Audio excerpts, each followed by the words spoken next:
2.5 FM salutes broadcasting from the First National Bank Tower. This is KLEK-LP Jonesboro, the voice of Arkansas Minority Advocacy Council. Jonesboro's community radio station. Your life, your music. KLEK 102.5 FM. Good Thursday morning, Jonesboro. This is meteorologist Tim Root with your KLEK 102.5 forecast. A weather system coming in today and tonight. A little bit of rain, maybe some snow showers mixed in. And the temperature today around 38, 39.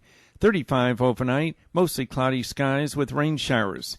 Those rain showers will be isolated Friday, a blend of sun and clouds in the mid-40s. We dry out for the weekend, partly sunny Saturday and Sunday, highs in the mid to upper 40s.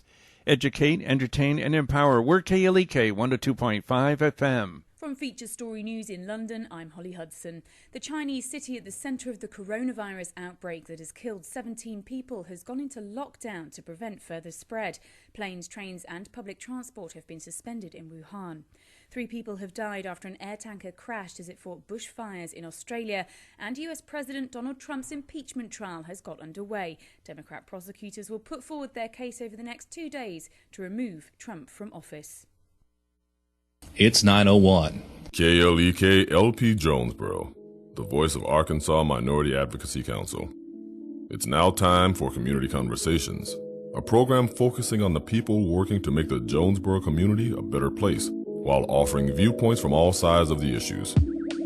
The views expressed in this program are those of the participants and do not necessarily reflect the views of KLEK 102.5 FM, the voice of Arkansas Minority Advocacy Council, or our underwriters or sponsors. KLEK 102.5 FM. Good morning to you on your Thursday. It's January 23rd, 2020. This is Community Conversations. Kato Wonder is in the studio with you. I am flying solo today, Quabila. It's a little bit under the weather. We definitely keep her lifted up in prayer that she will do better to get back in the saddle. But joining me today in the studio is Alderman Bobby Long. He is currently the alderman for Ward 6 in Jonesboro, but he is coming today in his capacity as a candidate for state representative for the Arkansas House of Representatives, District 53. And of course, I have to always give the disclaimer, KLEK and the voice of Arkansas Minority Advocacy Council, we do not endorse, support, or oppose any candidate for office, nor is any compensation provided for this interview. This interview is provided for informational purposes only, but we definitely do encourage you to exercise your right to vote.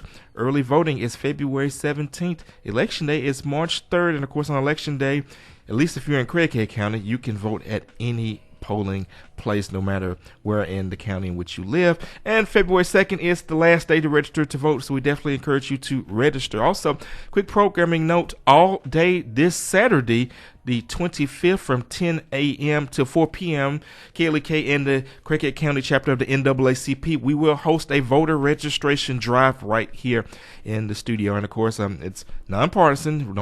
We don't care who you are. We just care that you come out and you get registered to vote. So with that being said, Bobby, how you doing today? I'm doing good. How are you doing? All right. So, Bobby, as always, we always start off with kind of a quick introduction. Sure. Just kind of tell us a little bit about yourself and your background. Okay, my name is Bobby Long. I originally grew up in Leachville, Arkansas, which is in Mississippi County. I went to school at BIC, graduated salutatorian in my class, come over to Arkansas State University in 1985, where I went to school. Graduated with a degree in business, met my wife Valerie, and we have twin boys, Parker and Grayson. They are 19 years old, went to Jonesboro High School. My wife was graduated from Nettleton. I am an avid Bible reader. I am the current alderman for Ward 6. I chair the Public Services Committee, and I'm on the Public Safety Committee. I'm also the chair of the Northeast Arkansas Workforce Development Board. I was an elder at our church for 13 years. I played guitar in the worship band, and now I'm running for state representative for District 53. So you're definitely a man of many hats. All right, Bobby, you're on the city council right now. You've been on there for some time. You've had some very meaningful and some very impactful votes on the council. What made you decide to run for state representative? And if you are, and obviously if you are elected, that means you would have to step down from the council. But what made you decide to run? Well, I saw in our state that many of the votes and much of the legislation that passes or fails by sometimes 1 or 2 votes. And I think it's extremely important for conservative principles, morals, values, and beliefs to impact our state. So as a servant, what you try to do, no one gets rich. I don't get rich on the city council. We all know that. And, the things that that I vote for, sometimes I stand alone.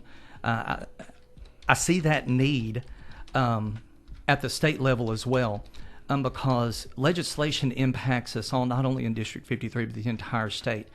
And I feel that if some of these votes would have went the other way, that it could have impacted a lot of people in a non-conservative way. And I want to make sure that a conservative voice stays down in Arkansas and votes the morals, values, and beliefs of the residents of District 53. All right, so I'm on your Facebook page, which is, let me go back to it. It's Bobby Long for State Representative. So if you want to follow along and see what Bobby is up to, it's Bobby Long for State Representative. And I'm just going to go through some of the positions on there. So the first one, and this is something that I know just from observing you over the years that you feel very strongly about, is 100% pro-life. You said, I believe life begins at conception, and then in all caps, period. So let's have a quick discussion about that. Yeah, I believe that we are fearfully and wonderfully made. We are woven in the womb by God himself. He has a purpose and a plan and a destiny for every single person, and I want to protect that life. My wife is the executive director of Options on Maine, a pregnancy resource center, and her and her staff advocate for the life of the unborn every day. I live, eat, and breathe that. It's important to know that where you put your time, effort, and resources is where your heart is.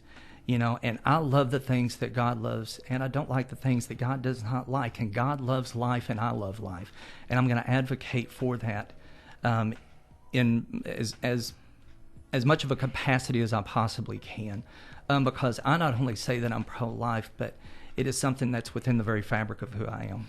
All right, so Bobby, I think everyone can agree that in the best of circumstances, no one would actually put themselves in a position to where they would even have to face that. So if you are elected, would you try to implement or advocate for preventative measures, sex education, contraception, things like that, so that, women aren't getting pregnant to where they have to make that choice? And then on top of that, to encourage for those mothers who do make the choice, that do choose life, to ensure that they have the resources that they need in order to raise healthy children. Because I know that you have said previously that you are a believer in equal opportunity and not equal outcomes. So along the veins of abortion, how do you prevent abortions and then ensure that these mothers have what they need to take care of the babies?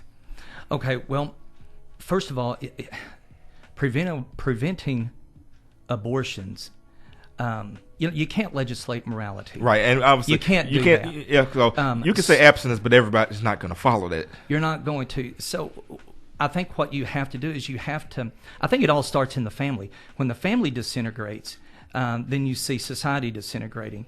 And when you have a young lady, you have to somehow get these young ladies to believe that they are precious, they are valuable, and they have a right, to say no. And men alongside that have to come on, and they have to see the value in the young ladies, and they have to see that they are more than just an object of pleasure, possibly. And they have to have some sort of restraint. Now, yes, I would advocate for sex education, but I think it needs to be in the home. I think that it needs to start with the home. And when you have a strong family, then you see a husband that values their wife as Christ loved the church. You see a wife that is biblically submitting to their husband, and you see that bond that they have, and you see the respect that they have for one another. Then you're going to mimic that in your own relationships. And so, I think that we can first we can limit abortions by people being responsible and being under self-control and having a little bit of self-control. And again, I also advocate for personal responsibility as well. But we do know that sometimes people falter and they do things and they end up in situations that they don't want. And that's when we start advocating for the life of the unborn. No one is going to condemn you for making a mistake or doing something that you wish you wouldn't do. And there are resources out there that will help. Matter of fact, Options on Main has parenting classes. They have resources there for the people. Not to cut you off, aren't things like that. Not to cut you off, aren't they a nonprofit? They are. We need to get them on here then. So we need to get your wife on here to talk about those Yeah. services. But that's for another day, and that doesn't have anything Sure. to do with this. But continue. But you were talking about the resources available. Mm-hmm. There are resources available out there for that. So, yes, I would advocate for life. I think that a lot of the education needs to start at home, and if we start educating and start building our family structure, and start birthing within people the belief that they are valuable and that what they have is a gift that is given and not just something that can be given away or that should be given away, then I think that we're going to make inroads into that. But we cannot legislate morality. But I do believe on the abortion side that one abortion is too much. All right, so Bobby, you talk about that education starting in the home. I have seen situations to where some parents either were unknowledgeable or they were uncomfortable having those kind of discussions. They didn't know where to begin. Their heart may have been in the right place as far as their desire to, but they didn't know. They didn't want to come off as, I guess, looking dumb or for what. I probably can't think of any good words to say with that. So how do we educate the parents so that they can have these conversations? Well, I think there's a lot of resources out there. You can get help from local pastors will help you with that. I like to say there's places like Options on Main that will help you have those discussions and give you starting points. However, I think one of the main keys is to have frequent conversations with your children. And to have, it doesn't have to be about that, or you don't have to go into that, but just talk to them. Ask them about their day. Ask them what's going on in their life. Have dinner with them. Sit around the table and talk. And sometimes those conversations are difficult, but the more you talk, the more that we communicate, the more those conversations are going to be easier to have. And if you need help on how to start those conversations, then go to your local ministers, go to your pastors, go to the elders of your church, and go to resources, like we have in the city here, and they will help you have those conversations. The main point, though, is that there is a desire to have those conversations, and that's I think is a big key. And I think that is important. Kabila actually, so I'm going to go ahead and read it, even though I asked, actually it was pretty much 9% of what I asked. She said, because there are high numbers of unplanned pregnancies, what can be done at the state level to advocate for sex education to hopefully prevent pregnancies and reduce the consideration of abortion? Shout out to Iris Wright Stevens. Appreciate you for checking in, Iris. And Kabila commented there used to be a program that was implemented in the early 2000s through the local. So I'm going to skip around a little bit on this issue list. Let's talk about Issue 1. That was a question that was posed to the candidate we had yesterday, and it was asked to ask all of the state representative candidates this question. And for those of you that are watching on our live feed or listening and may not be familiar with Issue 1, Issue 1 is about the current gas tax. I believe it is set to expire in 2023, and the vote is to extend it permanently. So, Bobby, what are your views on Issue 1? I oppose that issue. Matter of fact, a resolution came before the city council to send a resolution to the state that would be in favor of that. I actually pulled that from the consent agenda and voted no. And the reason I said is because the citizens of Arkansas, when that was enacted, was promised that at the end of the term that it would expire, and it's not going to expire. Also, I don't understand that, when you're asking for more money, why did we give $1 million out of that fund to the University of Arkansas to build an education building? And then we're asking for more money on top of that. Back in the summer of 2019, we just instituted a 3-cent on the gallon tax for regular gas and 5 cents on diesel. Ouch. That's a bunch of money, and now we're going to come back in the November election and vote for a half-cent gas tax that should expire in 22 or 23. So no, I'm totally against that. It's like, we're asking for more money on one side, but then we give $1 million to build an education building at the University of Arkansas out of that same fund on the other. $1 million would fill a lot of potholes. And that was about to be my next question. Then we're going to get to the live feed. If this tax does not pass, and you have stated that you are against it, we're still going to have potholes on the highways, and nobody likes to drive on potholes. So if this goes away, if you are elected, what will you do to ensure that we still have high quality roads without the tax burden? Well, over the last 10 years, we've had over $1 billion of surplus. I don't understand why we can't funnel some of that money back into roads. There are a few things that government should do. They should, first of all, focus on transportation, public safety, and a few other things. But I'm telling you, when you start giving money away to things that are unrelated out of a fund that should have gone to one thing, and then you go back to the public and ask for more money, that's just not the right thing to do. All right. Kubila says, I would talk about, and this is kind of going back to it, I would talk about teen pregnancy, the program needs because of funding. What can be done to bring programs back? And I think she's talking about programs in the high school and junior high that provide, these educational resources as far as like abortions and teen pregnancies and prevention along those lines. Well, to me, sex education, I'll say this, it begins at home.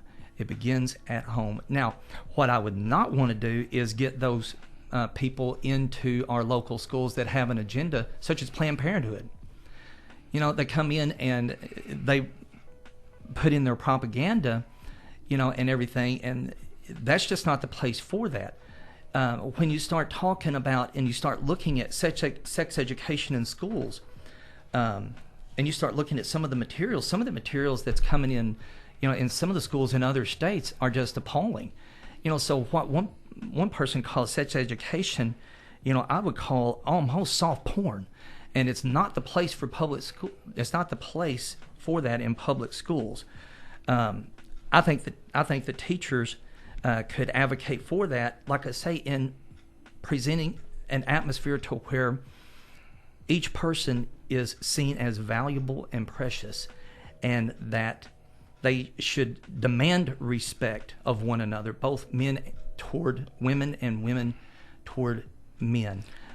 So I believe that we focus more on the home, and we focus on more on that, because our schools, need to be focused on educating, our people and educating our kids in a way that where they can succeed in the society, that's going to be facing them in the future.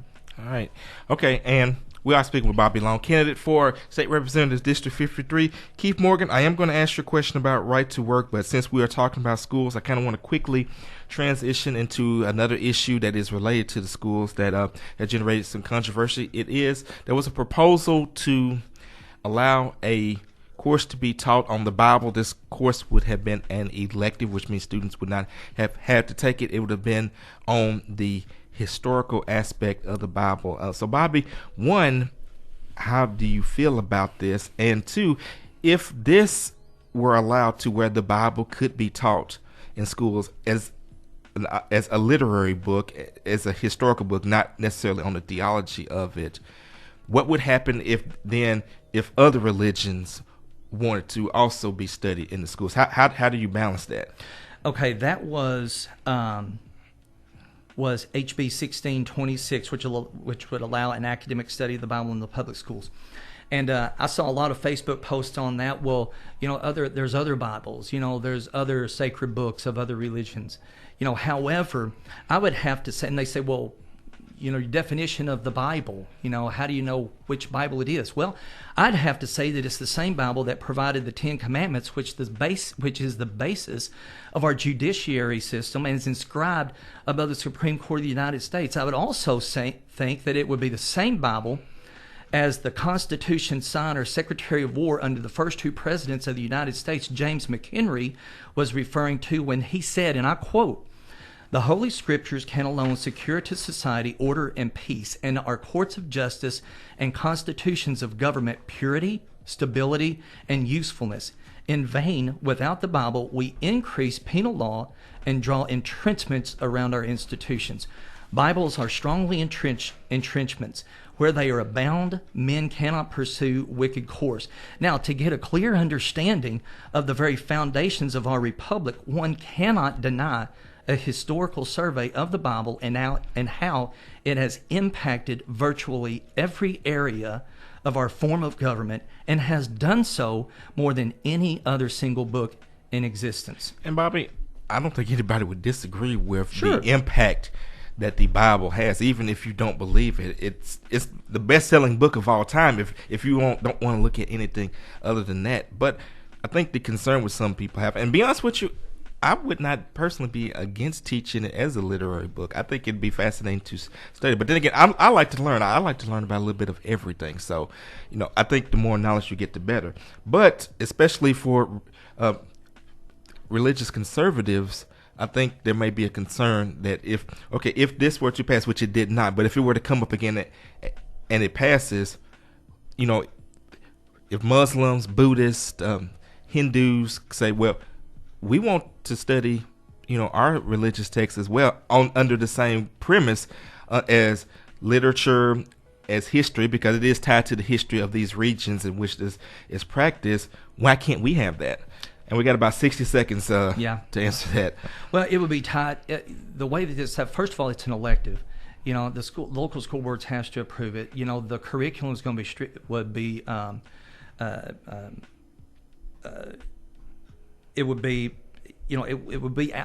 the curriculum would be vetted. And the thing about it is, when you look at Scripture and you look at the foundings of our nation, you cannot look at it without looking at the impact of that Bible. Now, you can't say that with the Quran or any other book like that. You can't show that impact that it has on our society or our nation. Bob, we're going to have to leave it there. We got about 10 seconds. But don't go anywhere. We've got lots of questions on our live feed. I promise we will ask each and every one of those questions when we come back. We will be back in 5 minutes with Bobby Long, candidate for state representative. This is KLEK. You're listening to Community Conversations on KLEK 102.5 FM. We'll be right back.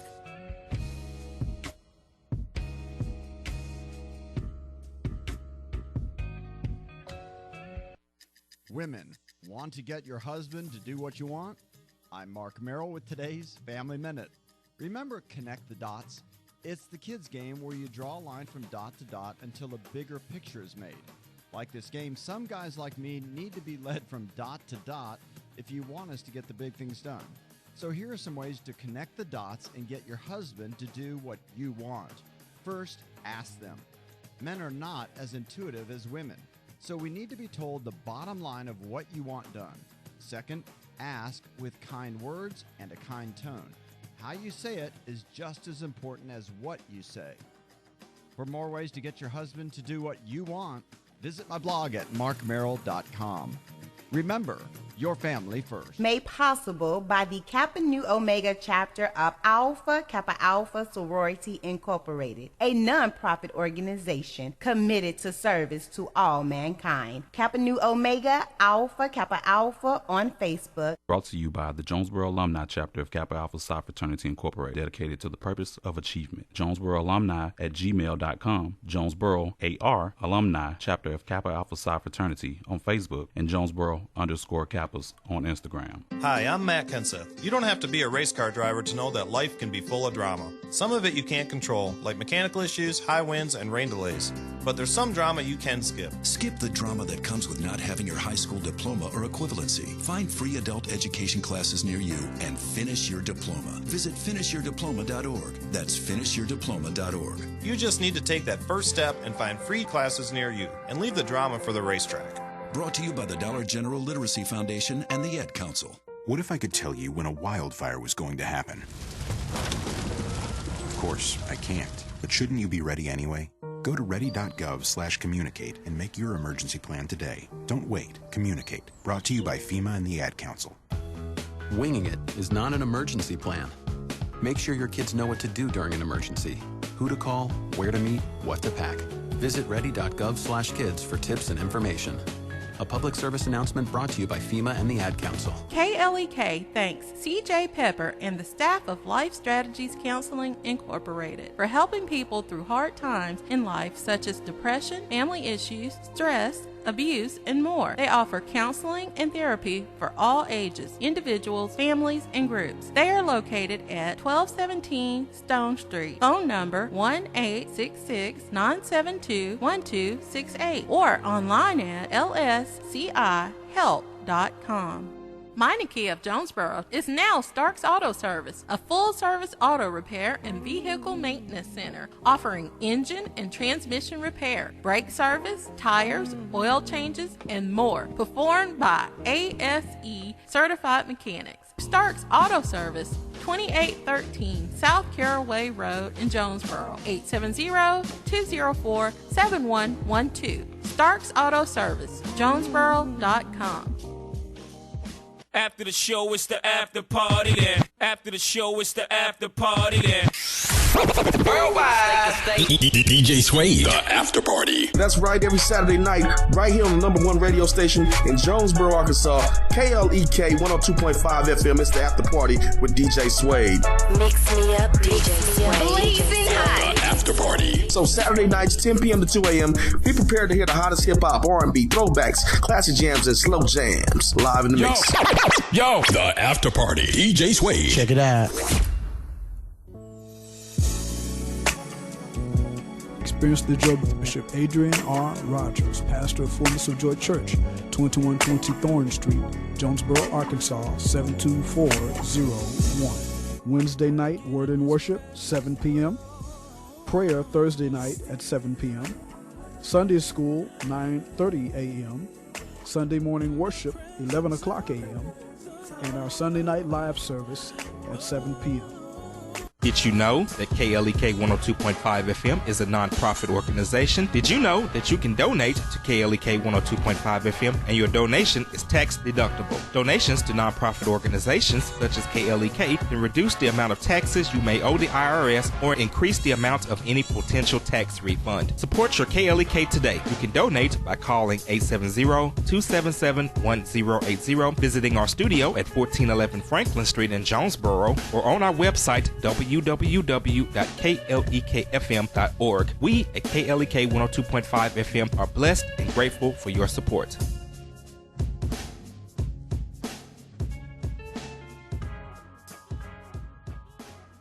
Major key alert. Life is like school. You will be tested, so pass it. Learn the real major keys to getting to college at GetSchooled.com. Brought to you by GetSchooled and the Ad Council. And now back to Community Conversations on KLEK 102.5 FM.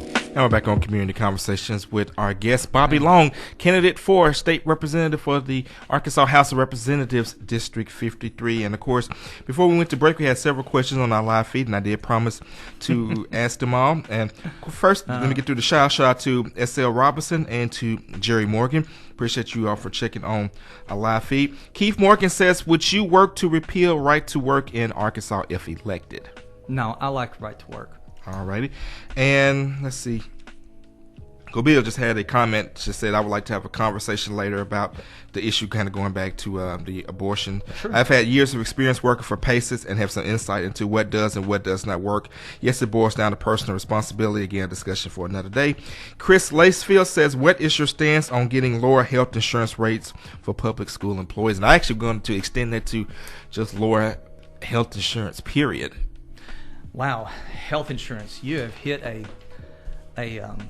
key. Well, it's a pretty sensitive topic because, you know, no matter how you feel about health care, Obamacare, the Affordable Care Act, health care touches everybody.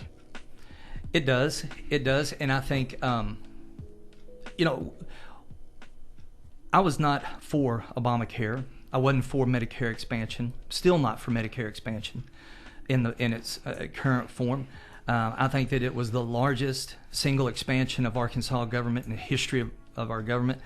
The Mercatus Research Center and George Mason University out of Arlington, Virginia, noted that from the end of 2013 to July 2016, the number of Arkansans enrolled in Medicare and the CHIP program increased 60%. The national increase is 27%. And I think that just goes to show you that when government gets into the middle of something, cost does not go up, cost goes down. But I think in the free market society, I think you would see costs go down. For instance, I'm an HR director by trade. I've been an HR director for about 20 years, and as part of that, I have to negotiate our health insurance rates every single year.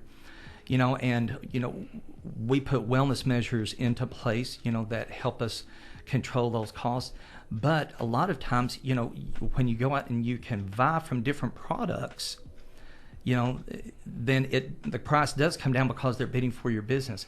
But for instance, I believe there are multiple ways that we can do this. I think that we can make hospitals put their prices up in transparency prices. I believe that when we use advanced practice nurse practitioners in some of our rural areas, that will increase access to health care. I believe use of telemedicine would be a great thing, place where someone can call their doctor or take a picture of someone and say, what do you think about that? And the doctor, they don't have to come to the office in order to do that. They can just do it right there over their phone. And if it is important and they do need to come, then they can go to their office. But when you institute or inject government into anything, it does not make things better. A lot of times it makes things worse. And, I think we see that in the Affordable Care Act. Things that and for those who listen to me, I know or the Affordable Arkansas Works. I'm sorry. Well, I just want to, because this is actually something that has come before. The Affordable Care, Obamacare legally is known as the Affordable Care Act. Some people may not actually realize that they're one and the same. But continue. Yeah, well, in my viewpoint, this is just my viewpoint, but it was not affordable at all. It's raised premiums and put burdens, and requirements on insurance companies. Like, for instance, there was a requirement that if I was a single male and I went out to try to get an individual policy, my policy had to have maternity on it. Why am I paying for maternity?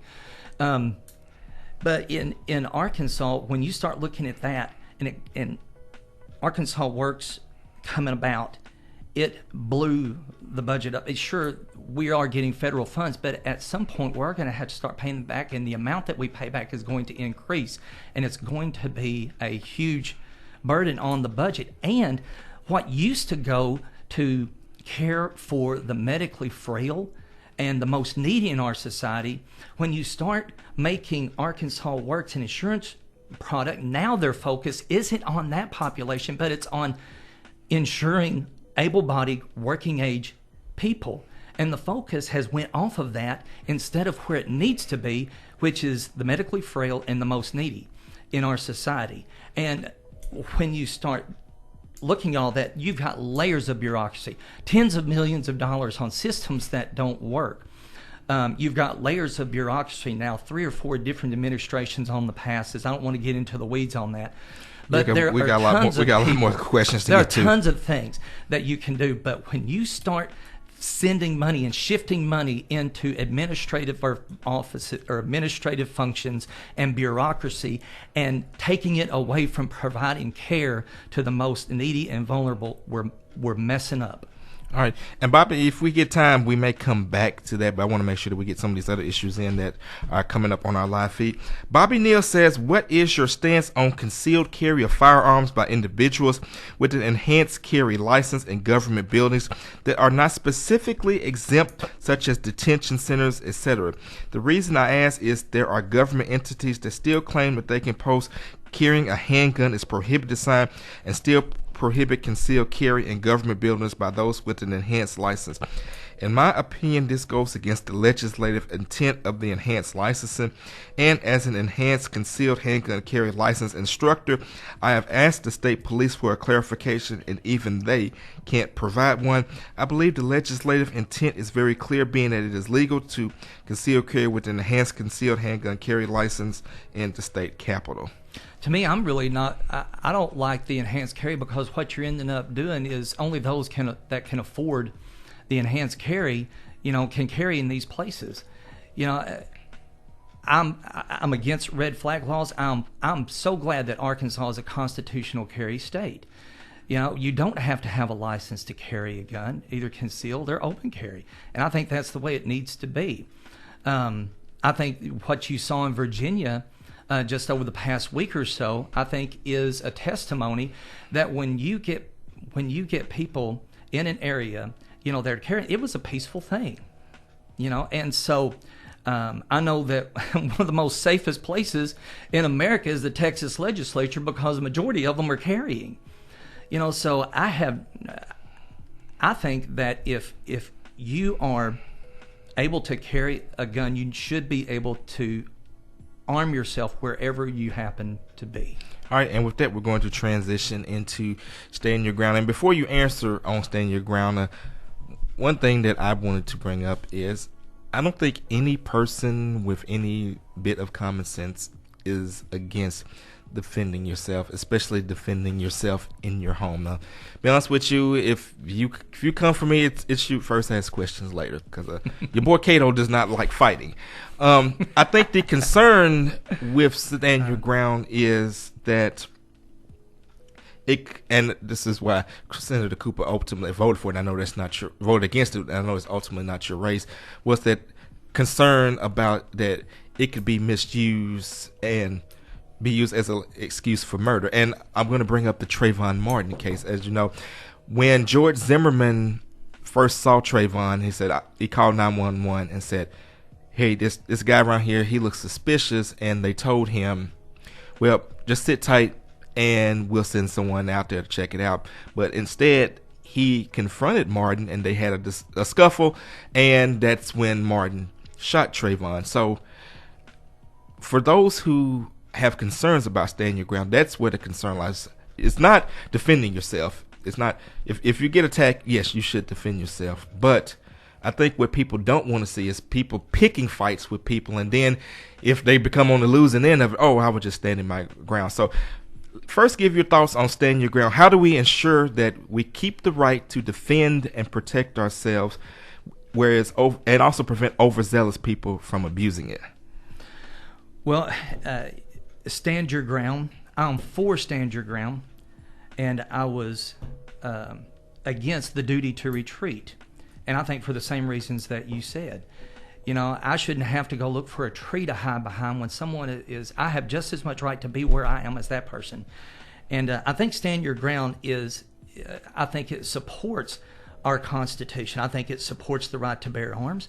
I think it supports our rights, our God-given rights as a person. Now, yes, there are some out there that says it would be an avenue to condone murder.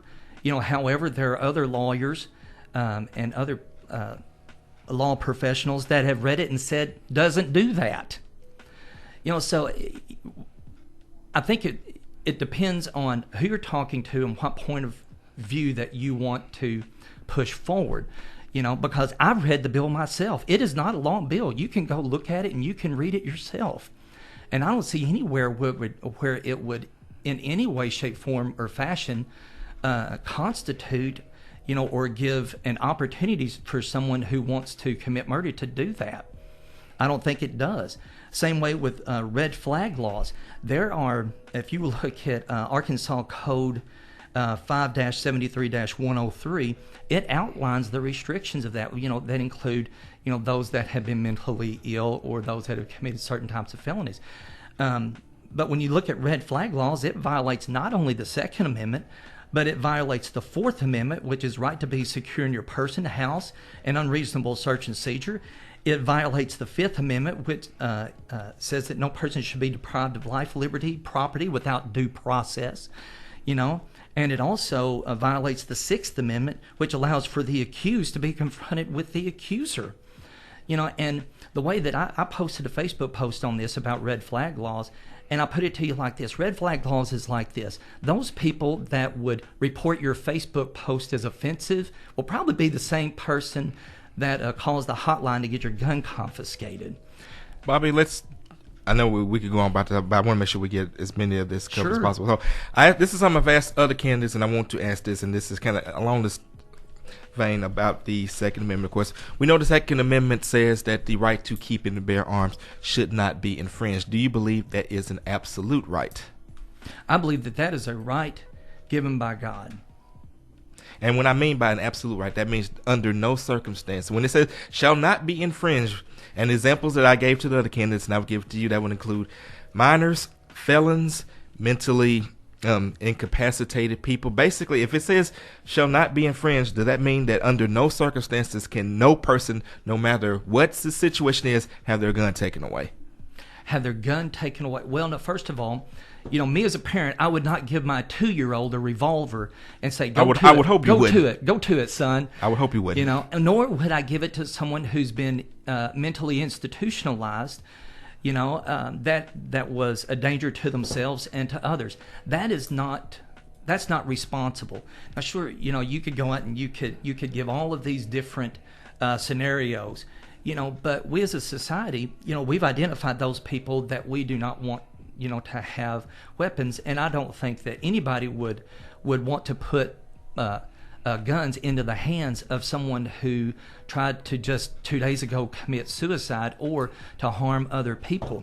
That's what that Arkansas Code 5-73-103. Also, let me tell you something else about red flag laws. All right, make it quicker. Sure. We definitely got to, because the comments are blowing up. I will, and I'm sure they are. And but here's something else. Think about this. You've got a mentally ill, you've got someone that has, let's say, depression or something like that. Red flag law says that, hey, someone says that you're depressed, they see you're mentally ill, they're going to come and, they're going to take your gun away from you because they think that you're a danger to them, even though you've not done anything or given any indication. Now, that person sees that and says, I'm not going to go get mental health because I'm afraid that if I do, I'm going to be pegged as having a mental illness and they're going to come and confiscate my gun. In that instance, what you've got someone that possibly needs a little bit, of therapy, mental health therapy, but yet they're not doing it because they're fear they're going to have their gun taken away from them, and they would much rather not get treatment than to have the possibility of their gun being taken. I don't think we need to have that type of scenario. All right.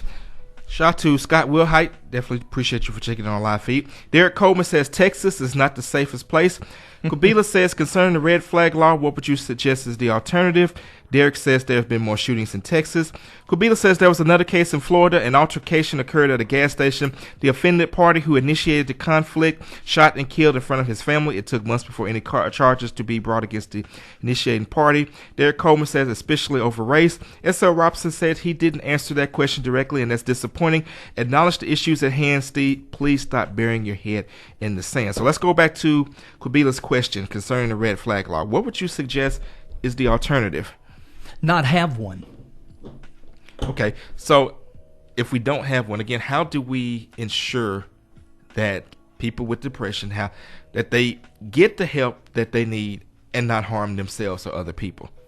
There's a lot of people that have depression. There's a lot of, when you look at the statistics, there's probably, the majority of people probably do need a little bit, of help from time to time, but it should not prevent them from carrying a firearm.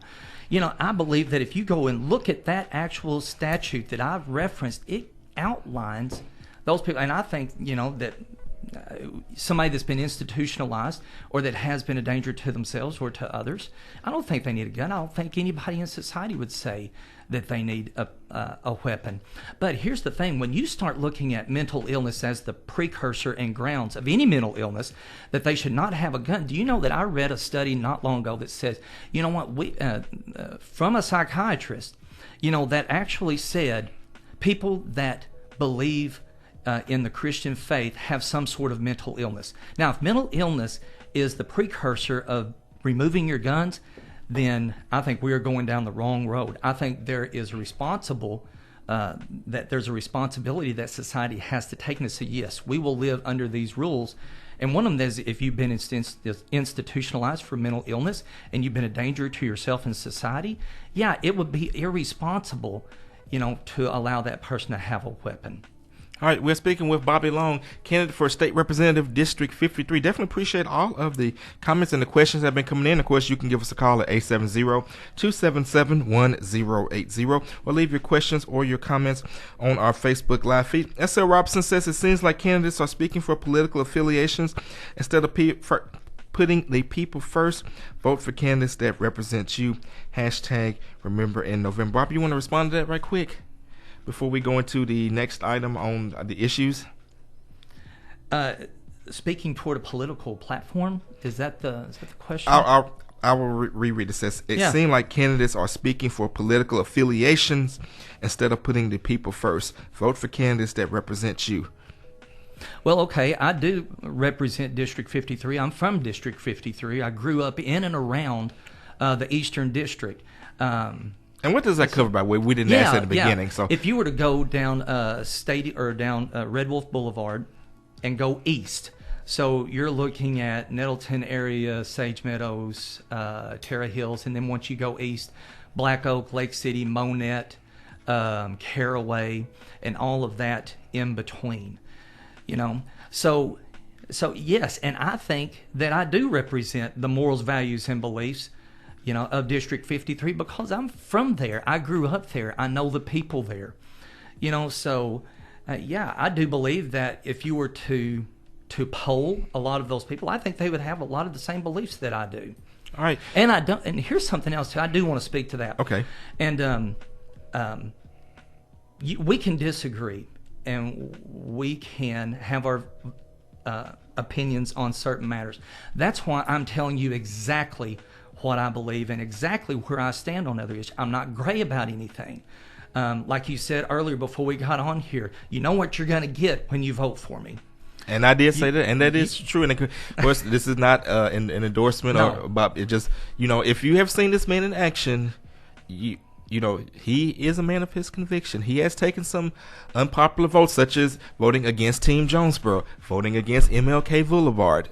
But he stands his ground, and maybe that's not the right term to say in context of the issue. I do that too. But he is a man of his convictions, and that is something that can be respected, whether you agree or disagree. Bob, we got about a minute and a half on this segment. I won't ask any more issues because I don't want to have to cut you off. So you have any fundraisers coming up or any campaign events where people can meet you, engage you, ask questions, anything like that? We have not fundraising anymore. However, I would take contributions and things like that. We're just getting out, getting to know people. I'm going to different basketball games, social events, different things like that, meeting and talking to people. And that's one thing that I think sets me apart, is that I'm unbelievably approachable. You can get a hold of me anytime you want to. And if you ask me a question, I'm going to answer it. I may not answer it the way you like, but I'm going to answer it. And I think that on my time as city council is that you understand that I vote the way that I believe, and I vote the way that I feel would best benefit, regardless of whether or not it's popular or not. It doesn't say that I'm not going to listen to you. It's not going to say that I'm going to take your comments into consideration. But when it comes right down to it, I've got to live with the way that I vote. And I'm going to do that. All right.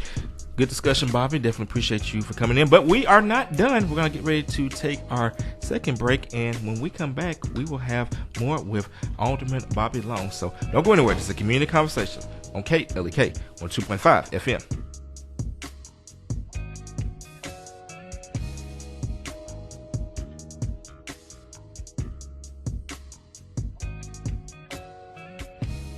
You're listening to Community Conversations on KLEK 102.5 FM. We'll be right back.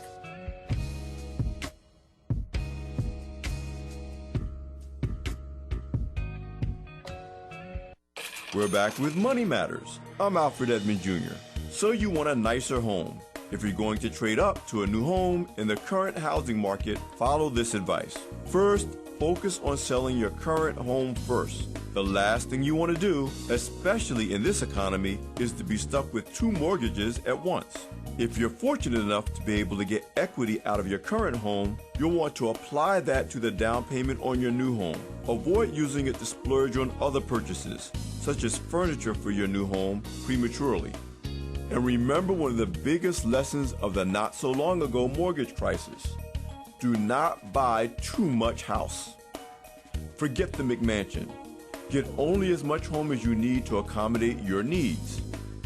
A good rule of thumb, mortgage payments should not be more than 30% of your monthly take-home pay. I'm Alfred Edmond Jr. for Money Matters at AURN.com. Made possible by the Jonesboro Alumni Chapter of Delta Sigma Theta Sorority Incorporated, focused on joy in our sisterhood, power in our voice, and service in our hearts. www.jonesboroalumnidst.org. Money Matters is brought to you by the Gears Foundation, a nonprofit organization providing students with assistance in their academic and career pursuits. Gears Foundation on Facebook, Gears_Inc. on Instagram, and the Gears Foundation at gmail.com.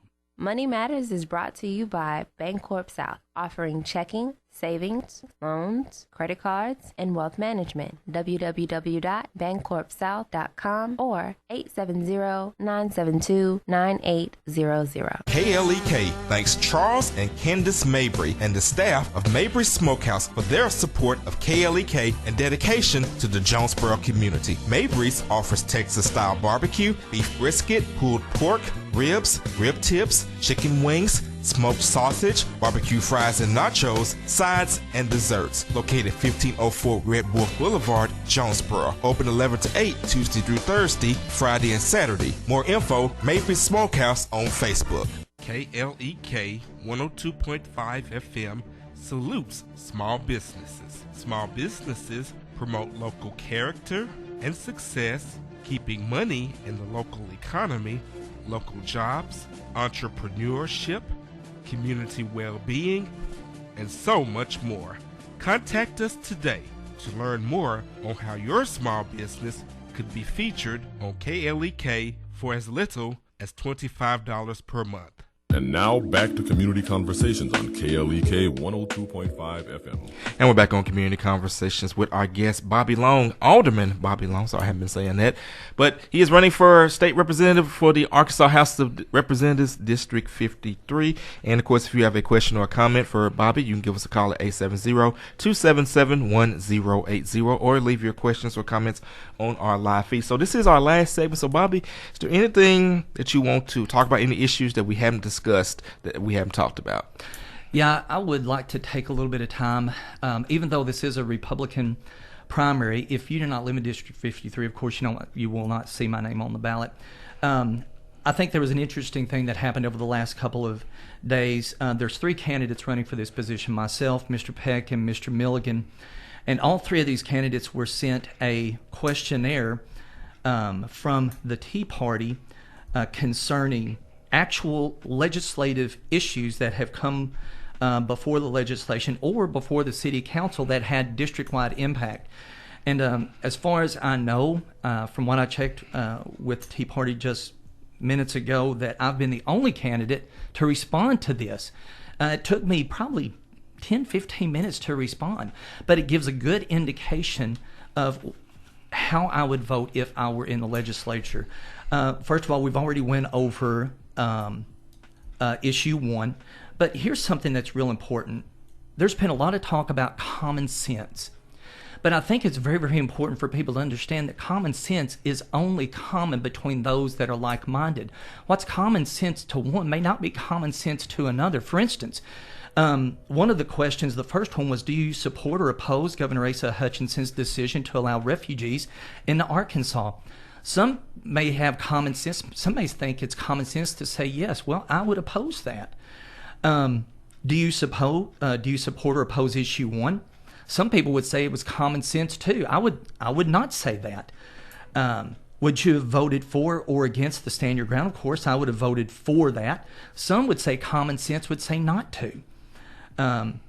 Would you have voted for or against HB 1684, which is authorizing in-state tuition for children of illegal aliens? I would not have voted for that. Some people would have said, well, it's common sense to vote for that. Would you have voted for or against the Bible in the academic study of Bible in public schools? I think it's common sense to say yes, we would. Others would have said no. Are you an active member and regular attendee of the Craighead County Republican Committee meetings? I am. I go to the Republican Committee meetings. I vote. I'm involved. And some of the other candidates, I rarely see them there.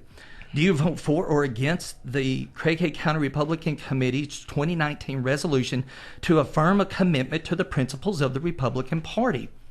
Now, to me, that just makes sense that if you're going to vie for the nomination of that party, that you would at least affirm a resolution that would affirm the principles of that party. I was the only candidate to vote for that.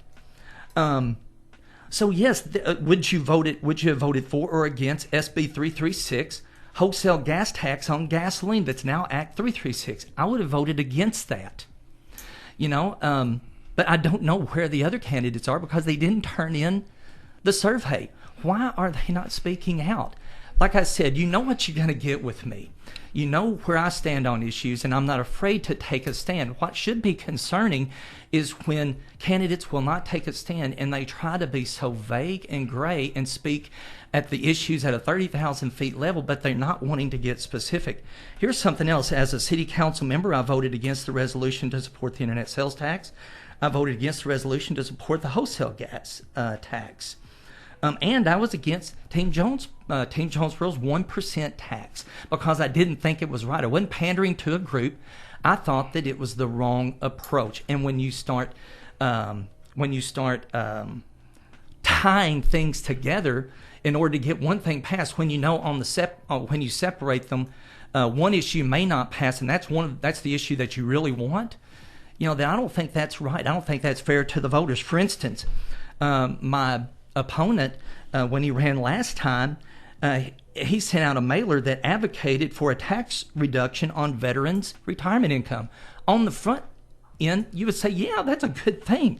But when you look closer into what that actually did, it raised taxes on candy, sodas, internet or digital downloads, such as movies, books, and textbooks, and it levied a tax on unemployment insurance. So if you happen to be unemployed, your unemployment check got taxed. It raised actually estimated $5.9 billion more than what was needed to cover the tax reduction. And not all veterans got it. Only those that were getting retirement benefits got it. So to him, that makes common sense. To me, Bob, we got 2.5 minutes, so I just want you to keep track of time. Okay.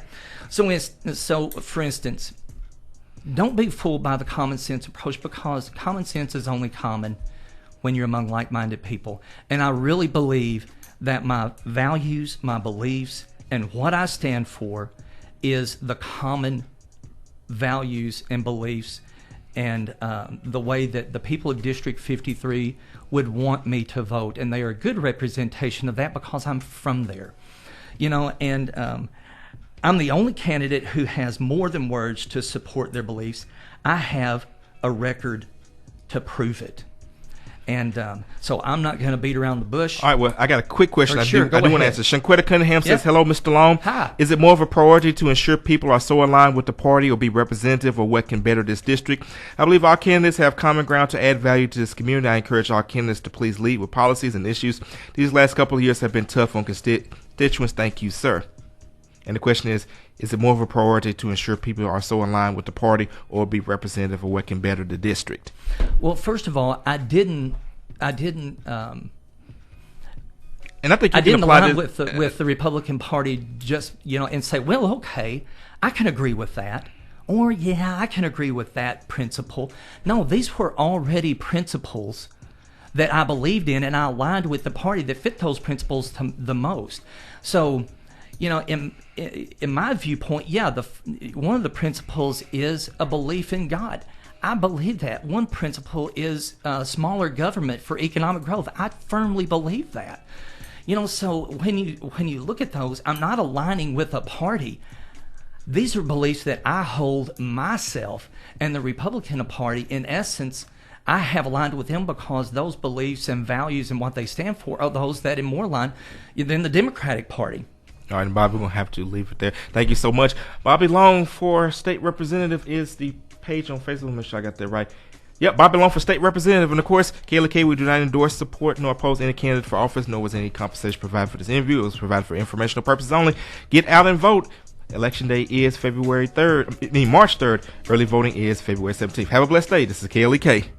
Thank you for listening to Community Conversations on KLEK 102.5 FM, a program focusing on the people working to make the Jonesboro community a better place while offering viewpoints from all sides of the issues. The views expressed in this program are those of the participants and do not necessarily reflect the views of KLEK 102.5 FM, the voice of Arkansas Minority Advocacy Council, or our underwriters or sponsors. Broadcasting from the First National Bank Tower, this is KLEK LP Jonesboro. The